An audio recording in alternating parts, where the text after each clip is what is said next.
안녕하세요. 천동필 교수의 세계 속 유니콘 기업 들려주기 시간입니다. 저희는 AI 리포터 유니와 데카입니다. 네, 안녕하세요. 오늘 저희가 살펴볼 기업은 미국의 대표적인 핀테크 유니콘, 바로 차임인데요. 아, 차임이요. 네. 보내주신 자료들을 보니까 이 회사가 어떻게 이렇게 빠르게 성장했고 또 어떤 어려움들을 겪었는지 그리고 앞으로는 어떨지 이런 점들을 좀 깊이 들여다볼 수 있을 것 같습니다. 맞아요. 2012년에 샌프란시스코에서 시작된 회사죠. 근데 이게 스스로를 그냥 은행이라고 안 하고 금융기술 회사다 이렇게 부르더라고요. 네, 그 점이 좀 흥미로운데요. 실제 은행 라이센스는 없고요. 스트라이드 뱅크나 더 뱅커로퍼 뱅크 같은 파트너 은행들이랑 제휴를 맺어서 FDIC 보험 적용 같은 걸 해결하는 방식이죠. 아하, 그렇군요. 그럼 핵심 목표는 뭔가요? 평범한 사람들이 재정적 발전을 이루도록 돕는다. 이게 핵심 사명이에요. 특히 기존 은행 시스템에서 좀 불만을 느끼거나 소외되었던 계층, 예를 들면 연소득 한 3만 5천에서 6만 5천 달러 정도 되는 분들을 주 타겟으로 삼았어요. 그러니까 기존 은행의 높은 수수료나 불편함 같은 문제점들을 파고든 거네요. 그렇죠. 그 고객의 고통점을 정확히 짚은 거죠. 수수료 없고 편리한 모바일 중심의 금융 서비스를 만들겠다. 이게 창업 비전이었고요. 근데 정말 의외였던 게 2014년에 서비스를 처음 내놓을 때요.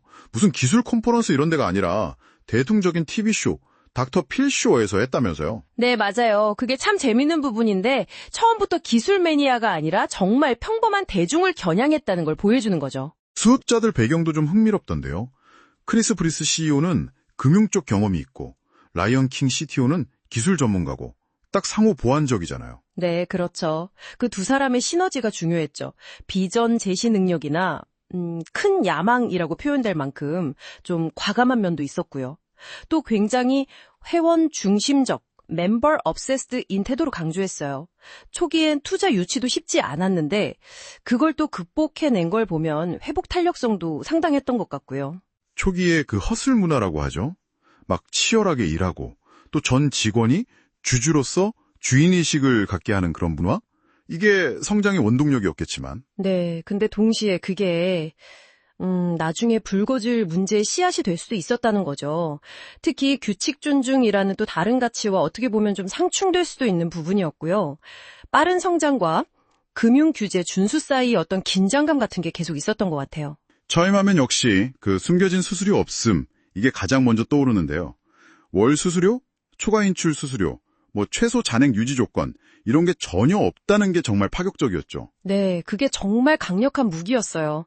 처음에는 당좌계좌, 저축계좌, 직불카드 이 정도로 시작했지만 고객들 필요에 맞춰서 서비스를 계속 늘려나갔거든요. 아, 그 급여 조기 수령 서비스도 있었고? 네, 급여 이틀 먼저 받는 거요. 그리고 스팟미라고 수수료 없이 최대 200달러까지 잠깐 마이너스 통장처럼 쓸 수 있는 기능도 인기가 많았죠. 맞아요. 신용 기록 없는 사람들을 위한 크레딧 빌더 카드도 있었고 P2P 결제인 페이 애니원, 최근에는 최대 500달러까지 급여를 미리 땡겨 쓸 수 있는 마이페이까지 나왔더라고요. 그렇죠. 계속해서 타겟 고객들이 정말 필요로 하는 문제들을 해결해주는 서비스를 내놓은 거예요. 그러다 보니 경쟁사인 바로나 커런트 이런 곳들보다 사용자 수가 훨씬 많아졌죠. 2023년 기준으로 벌써 2230만 명이라고 하니까요. 와, 정말 많네요.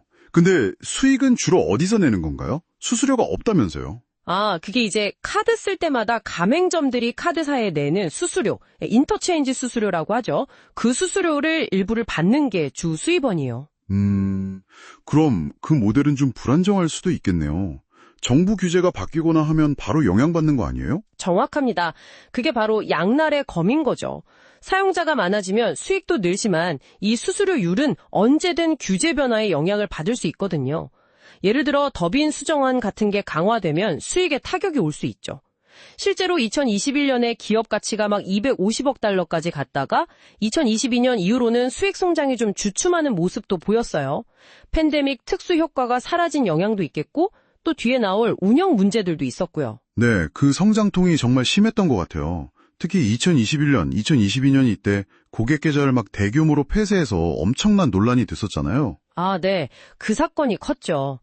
사기 방지 차원에서 필요한 조치였다고는 하지만 결과적으로는 수많은 정상적인 고객들까지 피해를 받고 이게 회원 중심이라는 회사의 가치와 완전히 배치되는 모습으로 비춰졌죠.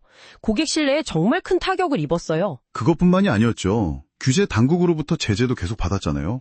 맞습니다. 은행이 아니면서 은행처럼 오인될 수 있는 마케팅을 했다는 이유로 일리노이주에서 벌금을 냈고요. 또 고객 불만을 제대로 처리하지 못했다, 불공정했다 이런 이유로 캘리포니아주에서도 벌금을 맞았죠. 연방소비자금융보호국 CFPB에서도 환불 지연 문제로 거액의 벌금이랑 배상금 명령을 받았고요. 네, 그리고 자회사인 샌드웨이브 관련해서도 규정 위반 문제가 터졌었고요. 그러니까 혁신적인 서비스로 빠르게 성장했지만 그 이면의 운영 시스템이나 규제 준수 측면에서는 좀 허점들이 드러났던 시기였던 거죠. 그럼 이런 문제들에 대해서 차임은 어떻게 대응하고 있나요? 아무래도 신뢰 회복이 가장 중요할 텐데요. 네, 당연히 규제 당국이 지적한 사항들을 이행하겠다고 약속했고요. 내부적으로 프로세스를 개선하고 24시간 고객 지원을 강화한다거나 직원 교육을 늘리고 규정 준수 관련 계획을 새로 수립하는 등 노력을 하고 있다고 해요. 사기 관련 계정 폐쇄율도 예전보다 훨씬 줄었다고 주장하고 있고요.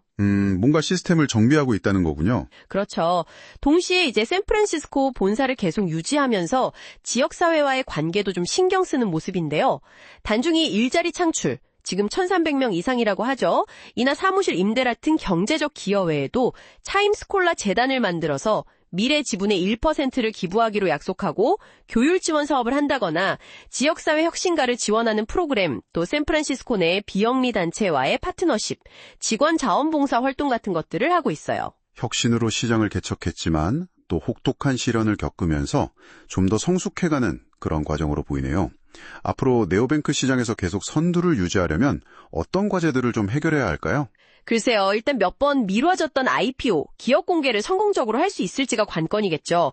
시장 상황도 봐야겠지만 내부적으로 준비는 잘 되고 있는지, 그리고 최근에 시작한 B2B 서비스, 차임 워크플레이스가 새로운 성장 동력이 되어줄 수 있을지도 지켜봐야 하고요. 역시 규제 환경 변화에 대한 대응도 중요할 거고요. 물론이죠. 그리고 무엇보다도 한번 흔들렸던 고객 신뢰를 완전히 회복하는 게 가장 근본적인 과제일 겁니다. 결국은 그 혁신과 성장 속도, 그리고 규제 준수와 운영 안정성 사이에서 어떻게 최적의 균형점을 찾아가느냐, 이게 차임의 미래를 결정짓지 않을까 싶습니다. 재정적 발전, 잠금 해제라는 그들의 사명을 계속 지켜나갈 수 있을지요. 네, 차임의 여정을 보면 금융 소외계층을 포용하겠다는 그 혁신적인 비전으로 시작해서 정말 빠르게 성장했지만 그 과정에서 또 만만치 않은 운영상의 또 규제상의 문제들에 부딪혔잖아요.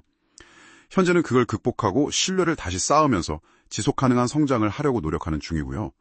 이 사례가 핀테크 기업들이 마주하는 기회와 도전, 그리고 그 책임의 무게를 아주 잘 보여주는 것 같습니다. 네, 그래서 마지막으로 이런 질문을 한번 던져보고 싶습니다.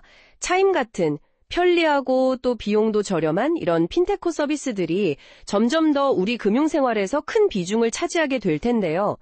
우리는 이런 서비스가 주는 혁신성, 편리함 이런 것들과 또 전통적인 금융기관들이 제공해왔던 안정성이나 소비자 보호, 이 사이에서 과연 어떤 균형점을 찾아야 할까요? 특히 예상치 못한 문제가 발생했을 때 말이죠. 그 책임과 해결은 누가, 또 어떻게 져야 할 것인가에 대해서도 한번 고민해 볼 필요가 있어 보입니다. 지금까지 윤희와 데카였습니다. 다음에 더 재미있는 사례로 만나요. 이 팟캐스트는 구글의 제미나이 2.5, 노트북 LM, 그리고 헤드라이너의 도움으로 제작되었습니다.